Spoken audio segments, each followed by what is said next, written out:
좋은지 나쁜지 누가 아는가?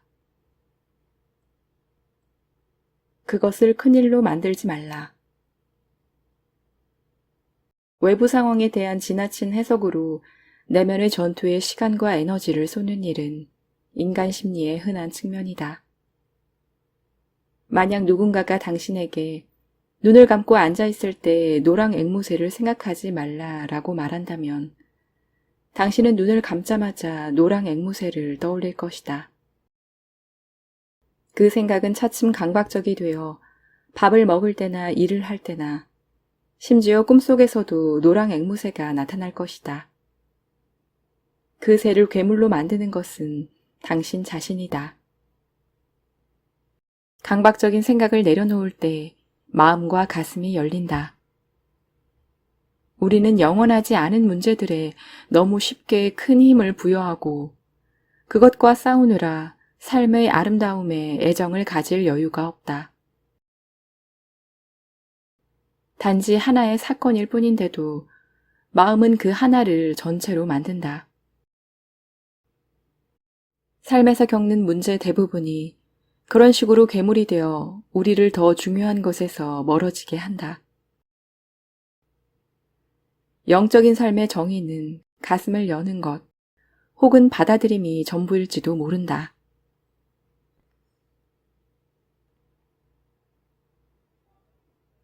좋은지 나쁜지 누가 아는가? 만약 우리가 전체 그림을 볼 수 있다면, 전체 이야기를 안다면, 지금의 막힌 길이 언젠가는 선물이 되어 돌아오리라는 것을 알게 될까? 그것이 삶의 비밀이라는 것을. 우리의 가슴을 뛰게 하는 것은 지나간 길이 아니라 지금 다가오는 길이다. 한 남자가 큰 회사의 사환직에 지원했다. 면접관이 그에게 사무실 바닥을 청소해보라고 했다. 그의 청소하는 태도를 지켜본 면접관이 말했다. 당신을 채용하겠소. 고용 계약서와 근무 조건 등 세부 사항을 보내줄 테니 당신의 이메일 주소를 주시오. 남자가 말했다. 저는 컴퓨터도 없고 이메일도 없습니다. 그러자 면접관이 말했다. 이메일이 없다면 당신은 존재하지 않는 것이나 마찬가지요. 우리 회사는 존재하지 않는 사람을 고용할 수는 없소. 남자는 희망을 잃고 그곳을 떠났다. 무엇을 해야 할지 알 수 없었다.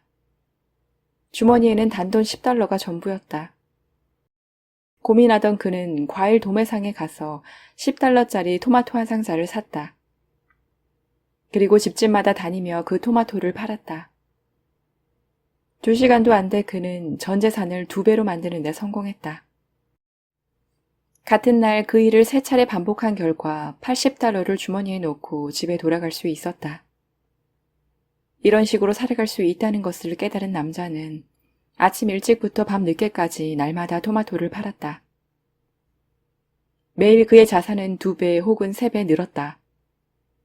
5년 후 이 남자는 매우 큰 규모의 식품 도매업체 사장이 되었다. 성공한 남자는 가족의 미래를 위해 보험을 들기로 결정했다. 보험사 직원이 그에게 이메일 주소를 물었다. 나는 이메일이 없소. 보험사 직원이 놀라며 말했다. 이메일도 없는데 이렇게까지 성공하셨군요. 만약 이메일이 있었다면 지금쯤 무엇이 되어 있을지 상상이나 하시겠습니까? 남자는 잠시 생각하더니 대답했다. 아마도 사환으로 일하고 있겠죠. 좋은지 나쁜지 누가 아는가? 삶의 여정에서 막힌 길은 하나의 계시이다. 길이 막히는 것은 내면에서 그 길을 진정으로 원하지 않았기 때문인지도 모른다. 우리의 존재는 그런 식으로 자신을 드러내곤 한다. 삶이 때로 우리의 계획과는 다른 일로 우리를 데려가는 것처럼 보이지만 그 길이 우리 가슴이 원하는 길이다. 파도는 그냥 치지 않는다. 어떤 파도는 축복이다. 머리로는 이 방식을 이해할 수 없으나 가슴은 안다. 미워할 수 없는 나의 제자. 명상을 배우고 싶다며 제자로 받아들여 달라는 요청을 종종 받는다. 하지만 이미 있는 제자 한 명도 제대로 가르치지 못하는 처지에 새 제자를 두는 것은 어불성설이다. 운명적으로 나와 인연이 맺어진 이 친구는 긴 세월 지도를 받았음에도 큰 진전이 없다. 무엇보다 감정 조절에 서툴다. 자신이 감정을 처리하는 것이 아니라 감정이 그를 처리한다. 생각의 주인이 아니라 생각이 그의 주인이 되어 꿈속에서조차 끌려다닌다. 의심하고 분석할 것이 너무 많아서 원하는 삶을 매번 뒤로 미룬다. 그럼에도 막상 계획대로 되지 않고 계산이 엉성하다. 생각의 과잉 때문에 중요한 것을 놓치는 데는 선수이다. 행복을 수놓기 위한 마음의 실과 바늘을 가지고 있음에도 그것으로 고통의 천을 짜는 기술만 뛰어나다. 자신이 바꿀 수 없는 일들을 평온하게 받아들이는 데 익숙하지 않다. 좋고 나쁨을 구분하는 데는 누구 못지않게 뛰어나다. 노벨 분류상이 있다면 단연코 수상자가 될 것이다. 눈앞의 나무와 장미를 금방 구분하지만 정작 그 나무와 장미를 몰입해서 보지는 않는다. 사람을 판단하는데도 빠르다. 한눈에 남자와 여자, 좋은 사람과 나쁜 사람, 흥미있는 사람과 지루한 사람 등으로 나눈다. 타인에 대해서는 행동을 기준으로 판단하고 자신에 대해서는 의도를 기준으로 후하게 점수를 매긴다. 지금 이 순간으로부터 달아나는 것도 능력자 수준이다. 생각 속에서 길을 잃는데 너무 익숙해져 현재 순간에서는 유령이 된다. 버스 안에 있지만 버스 안에 있지 않고 바닷가를 거닐지만 바닷가에 있지 않다. 무엇보다 이 친구의 가장 뛰어난 재능은 자기 동일시다. 자신의 생각이나 감정과 동일시 되는데 단 1초도 걸리지 않는다. 사람들의 칭찬과 비난에도 쉽게 동일시되어 흔들린다.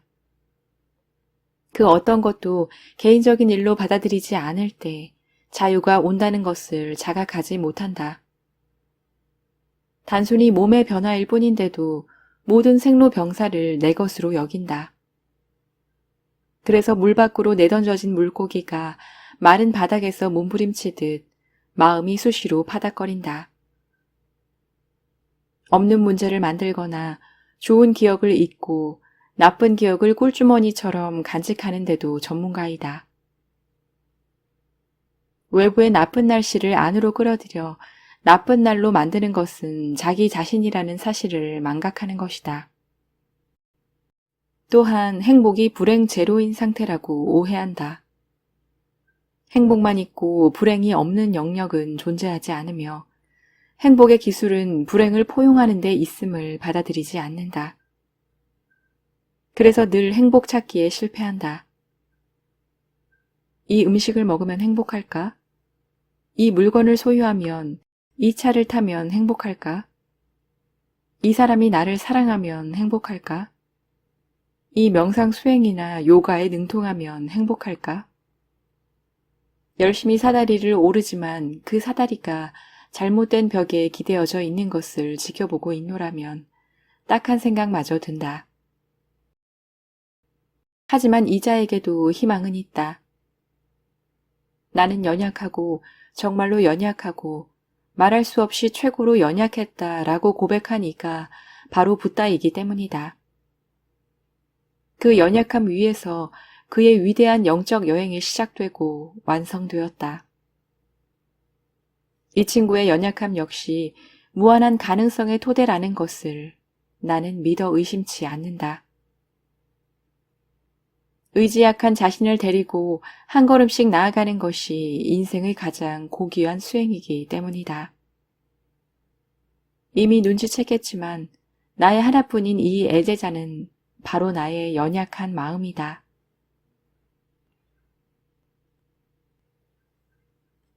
불완전한 사람도 완벽한 장미를 선물할 수 있다. 미국에서 가르침을 편 한국의 숭산 스님이 어느 날 즉문즉답 형식의 법문을 할 때였다. 뒤쪽에 앉은 한 청년이 말도 안 되는 무례한 질문을 던져 좌중을 술렁이게 했다. 숭산 스님은 안경 너머로 그 청년을 뚫어져라 바라보았다. 스님은 청년 쪽을 향해 몸을 약간 기울이더니 갑자기 청천벽력 같은 소리로 고함쳤다. 자네 미쳤군. 모든 청중의 숨이 멎었다. 방 안의 긴장감이 몇 배로 치솟고 제자들도 당황했다. 그러나 스님의 말은 아직 끝나지 않았다. 영원처럼 느껴진 몇 초의 침묵을 깨고 스님은 이 말로 끝을 맺었다. 그렇지만 완전히 미치지는 않았어. 방 안의 모두가 안도의 숨을 쉬었다. 그 안도의 분위기가 사람들을 타고 퍼져나갔고 청년의 마음에도 스몄다. 이 일화를 전하며 스님의 제자였던 의과대학 교수 존 카바찌는 말한다.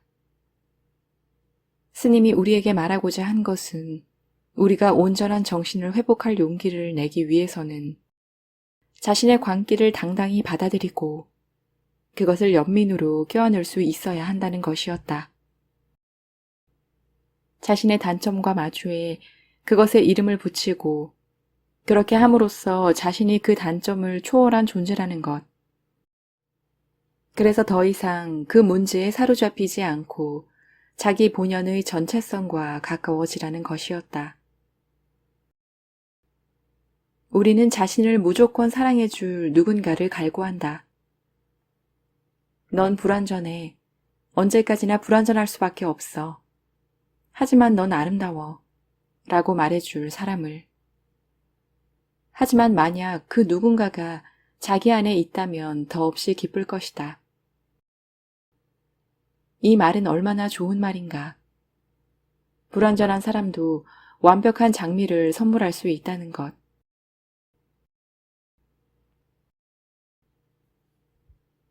매장과 파종. 생의 한때에 자신이 캄캄한 암흑 속에 매장되었다고 느끼는 순간이 있다. 어둠 속을 전력 질주해도 빛이 보이지 않을 때가.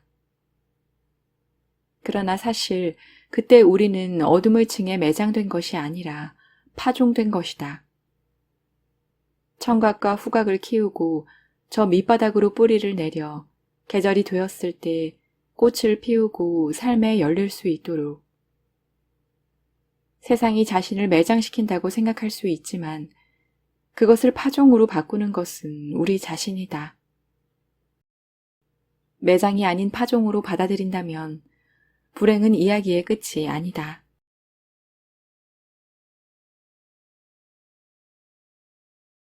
내면 아이. 누구나 내면에 상처 입은 아이가 있다. 아무도 안아주지 않고 외롭게 내버려둔 아이가. 그 아이로 인해 인간관계가 힘들어지고 감정이 폭발하고 삶이 헝클어진다. 브래드쇼는 이 내면 아이가 사람들이 겪는 불행의 가장 큰 원인이라고 말한다. 옛날 먼 나라에 한 어린 왕자가 살았다. 왕자는 몸이 약해 늘 고통받았다. 병약한 왕자에게 지친 왕이 왕자를 성의 외딴 방에 가두고 너의 마음에 기쁨이 찾아올 때까지 절대 밖으로 나오지 말라고 명령했다. 하지만 왕자는 불행과 고통밖에는 발견할 수 없었다. 그래서 외딴 방에서 언제까지나 혼자 지내야 했다. 왕자는 몸과 마음이 아프고 도움이 필요했다. 어떤 방법으로든 왕자를 치료해 외딴 방에서 나오게 돕는 것은 왕의 책임이었다. 이 왕자가 바로 우리 안의 상처받은 내면 아이이며 왕은 우리 자신이다. 그 아이가 그곳에 있다. 자신을 보호받지 못하는 외로운 고아라고 느끼는 아이가. 실제로는 더 잘 살고 싶고 인생을 더 소중히 만들고 싶어 하는 아이가. 그 내면 아이를 다시 삶으로 돌아오게 만드는 것은 타인이 아니라 우리 자신이어야 한다. 틱나타는 화해에서 내면 아이 치유를 이야기한다. 우리 내면에는 여리고 아픈 아이가 한 명씩 있다. 우리 모두는 어린 시절에 힘든 시간을 보냈으며 아픈 경험이 만져질 때마다 그 감정과 기억들을 무의식 깊은 곳으로 밀어넣는다. 수십 년 동안 이 아이를 바라보지 않는다. 그러나 모른 척한다고 내면 아이가 그곳에 없는 것은 아니다. 언제나 그곳에 있으면서 우리의 관심을 받고 싶어 한다. 아이는 속삭인다. 나 여기에 있어. 나를 피하지 말아줘. 우리는 그 아이를 내면 깊숙이 밀어넣고 최대한 멀리 떨어짐으로써 고통을 끝내고 싶어 한다. 하지만 그것은 고통을 끝내는 것이 아니라 아픔의 시간을 길어지게 할 뿐이다. 아이를 찾으러 먼 과거로 갈 필요가 없다. 우리 안을 깊이 들여다보면 그 아이를 만날 수 있다. 상처받은 아이의 고통이 지금 이 순간 우리 안에 있기 때문이다. 상처받은 아이를 처음 발견했을 때 우리가 할 일은 그 아이를 알아보고 반갑게 인사하는 일이다. 그것이 전부이다. 어쩌면 아이가 슬퍼할지도 모른다. 그것이 느껴지면 호흡을 하면서 네 안에 슬픔이 있는 것을 알아. 그동안은 내가 바쁘게만 살아왔어. 하지만 이제는 내가 너를 안아줄게 하고 말한다. 감정과 싸우는 것이 아니라 잘 보살피는 것이다. 상처받은 아이를 알아보고 부드럽게 안아주는 것은 아픔을 덜어준다. 다루기 힘든 감정은 여전히 남겠지만 아픔은 훨씬 가벼워질 것이다.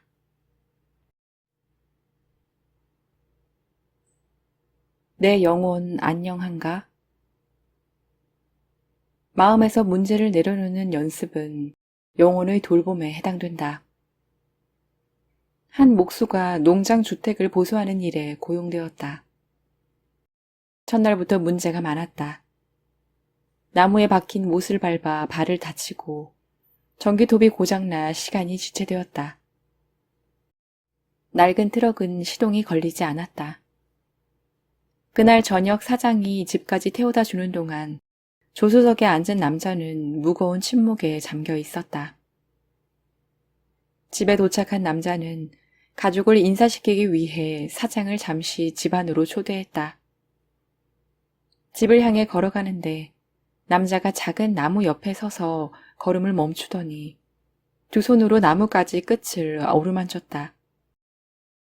현관문을 열 때 그의 얼굴은 완전히 다른 사람으로 바뀌어 있었다. 그을린 얼굴이 미소로 밝아졌으며 달려오는 두 아이를 껴안고 아내에게는 입맞춤을 했다.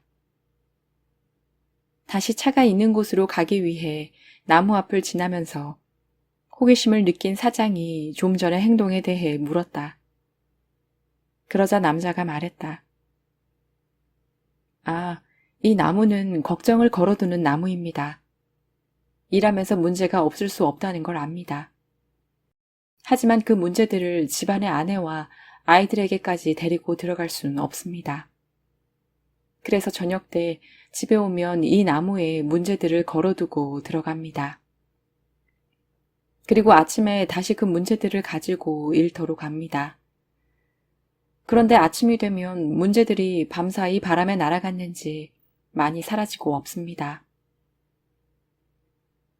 사소한 일상의 문제들을 영혼 안으로 데리고 들어가는 습관을 멈춰야 한다. 영혼이 순수한 기쁨과 웃음을 잃기 때문이다. 영혼을 일구고 가꾸는 일은 자신 안에 깃든 영원성에 다가가는 일이다. 우리 영혼의 일부는 시간 속에서 살아가지만 또 다른 일부는 영혼 속에 존재하기 때문이다. 만약 누군가가 저 위에서 우리를 내려다본다면 우리는 어떤 삶을 살고 있는 것 같을까? 혹시 우리의 영혼이 우리를 잃어버린 것처럼 보이지는 않을까?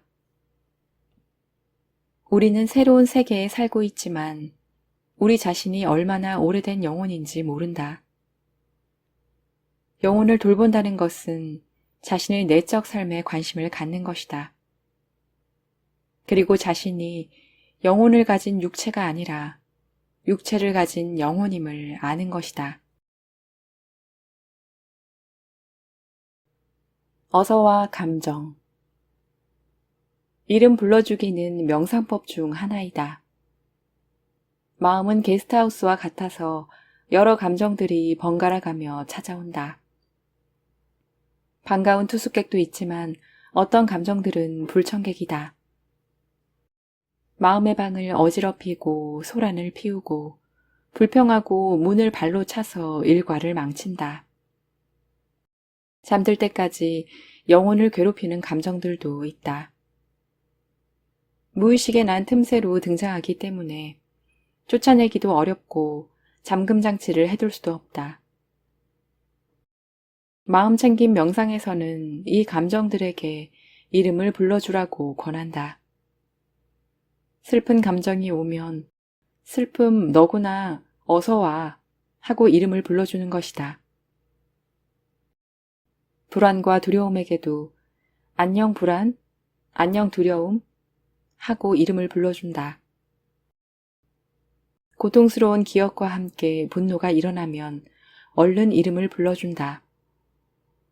안녕 기억, 안녕 분노, 어서와 또 왔네 하고 인사를 나눈다. 그것으로 충분하다. 손님들에게 자신의 집을 영원히 내줄 필요는 없다. 이름 불러주기는 자신 안에서 일어나는 생각과 감정들에게 어서와 하고 환영하고 차를 권하는 일이다. 그때 우리는 그것들에 대해 깨어 있을 수 있다. 그것들과 나의 자각 사이에 여유 공간이 생겨난다. 이름을 불러준다는 것은 나는 내가 화가 나 있음을 자각한다. 나는 내 왼쪽 발바닥이 가렵다는 것을 자각한다. 라는 의미이기 때문이다. 그래서 그것들을 더 분명하게 알아차리게 된다. 마음속에 찾아오는 생각과 감정들을 적으로 여기지 말고 협력자로 만드는 것이 명상의 기술이다.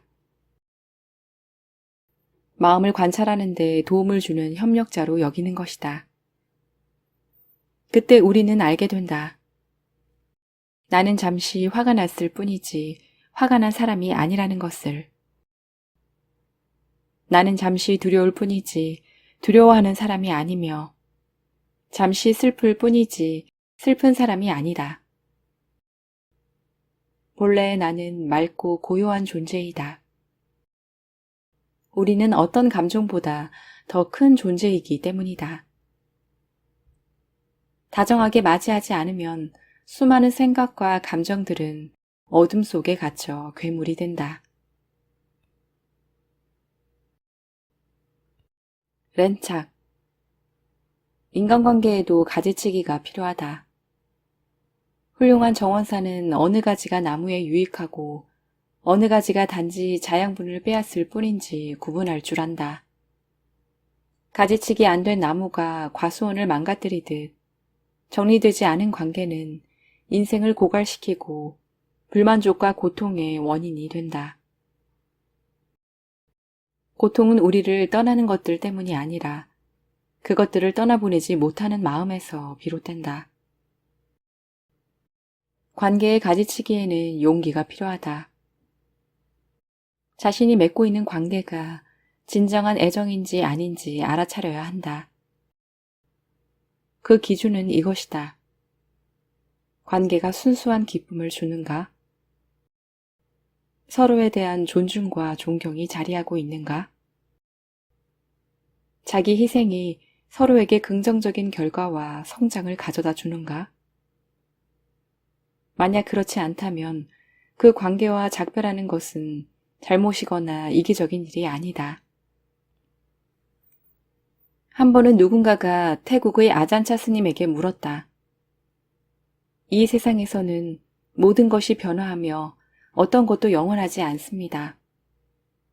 이별과 상실은 우리 존재의 내재에 있습니다. 그런데 어떻게 행복이 있을 수 있습니까?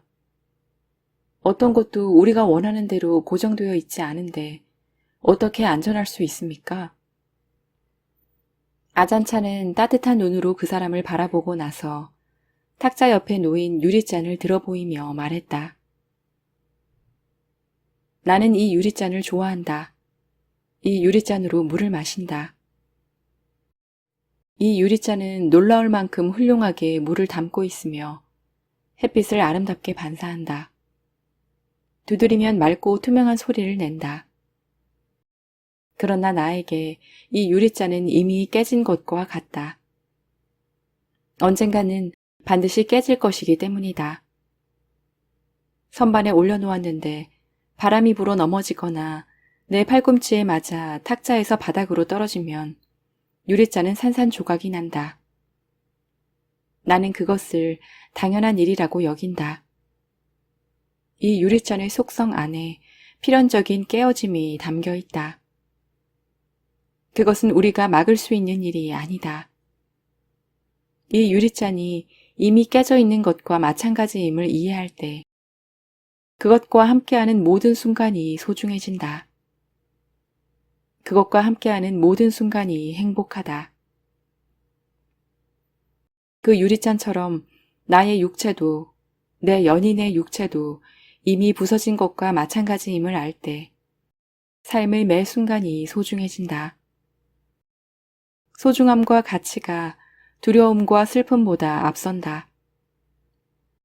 불교에서 말하는 무상은 덧없고 영원하지 않으니 집착하지 말라는 의미만이 아니라 영원하지 않음을 깨달음으로써 지금 이 순간 속에 있는 것을 소중히 여기라는 뜻이다. 영원하지 않음을 우리가 통제하려고 하지 않을 때 마음은 평화롭다.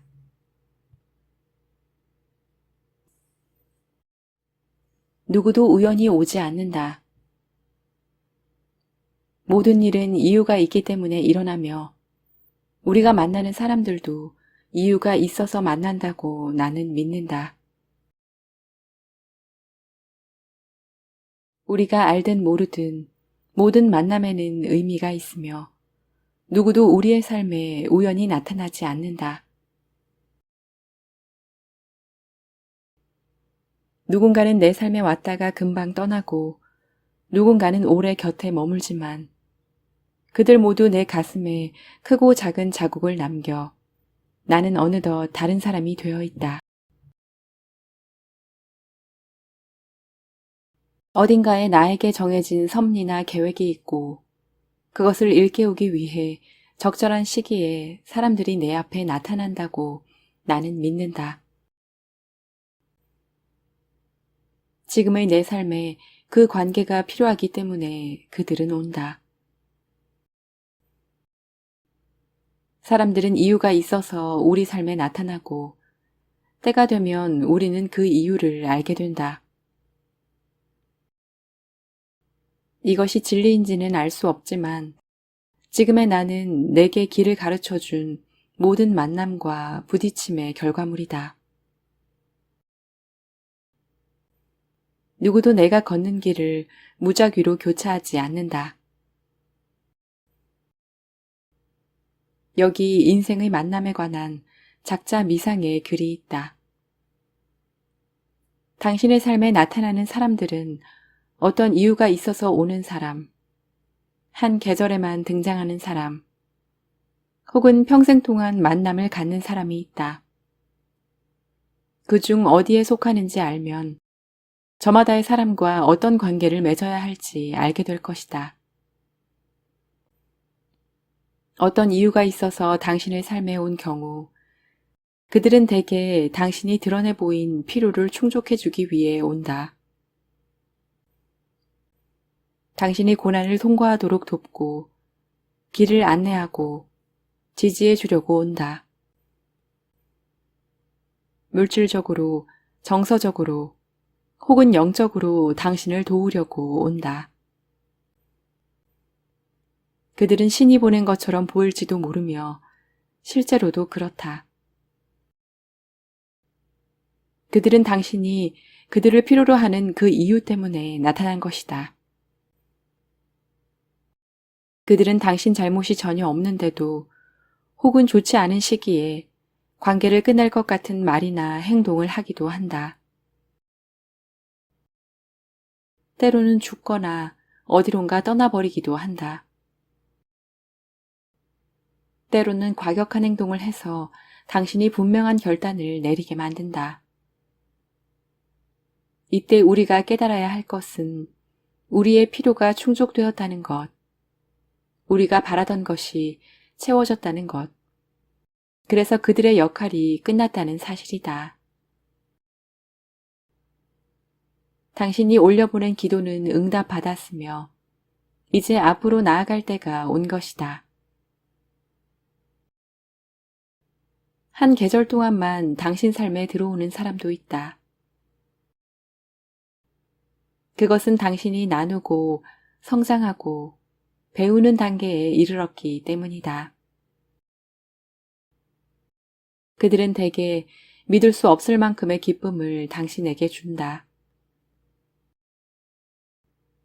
당신이 한 번도 경험한 적 없는 일을 가르쳐 줄지도 모른다. 이것을 믿으라. 이것은 사실이다. 다만 한 계절 동안만. 평생의 관계는 당신에게 평생의 배움을 준다. 굳건한 감정적 토대를 갖기 위해 당신이 쌓아 나가야만 하는 것들을. 당신이 할 일은 그 배움을 받아들이고 그 사람을 사랑하고 그 관계에서 당신이 배운 것을 주변의 모든 관계와 삶의 영역에 적용하는 것이다. 사랑은 맹목적이지만 진정한 우정은 천리 밖을 본다는 말이 있다. 당신이 내 삶에 나타나 준 것에 감사한다. 그것이 이유가 있는 만남이든 한 계절 동안의 만남이든 생애를 관통하는 만남이든 우리가 찾는 것이 우리를 찾고 있다. 내가 삶에서 이룬 대부분의 중요한 일들은 내 앞에 나타난 일련의 표식들에 의해 이루어진 일이었다. 표식들을 놓치지 않고 믿고 따라가다 보면 반드시 답이 주어졌고 그 경우에는 세속적인 성공과 관계없이 결과가 다 좋았다. 오히려 머리로 만든 계획이 정작 내가 살아야 할 삶을 방해할 때가 더 많았다. 크나큰 계획은 언제나 나의 의지와 계획을 넘어서 있었다. 시인 루미는 말한다. 그대가 사랑하는 것이 그대를 끌어당길 것이다. 그것을 말없이 따라가라. 그대는 길을 잃지 않을 것이다. 신이 배치해둔 표식들에 귀를 기울이라. 그러면 길을 발견할 것이다. 나무에 새겨진 표시를 따라 방향을 정하듯 불분명하게 뒤엉킨 삶의 미로에서도 길을 잃지 않을 것이다. 일상 속 어디에나 타인과의 대화나 꿈속에서도 삶의 방향을 가리키는 작은 표지판들이 있다. 모두가 그것을 발견하는 것은 아니다. 우리가 찾는 것이 사실은 우리를 찾고 있다. 여러 가지 일을 겪으며 표식들을 따라가면 언젠가는 해답에 이른다. 그리고 그 표식들은 내가 올바른 길을 가고 있음을 재확인해 준다. 예기치 않은 표식들은 우리를 가슴 뛰게 만든다. 가슴이 그 번개불 같은 표식들과 접촉하도록 허락할 때 새로운 운명이 열린다.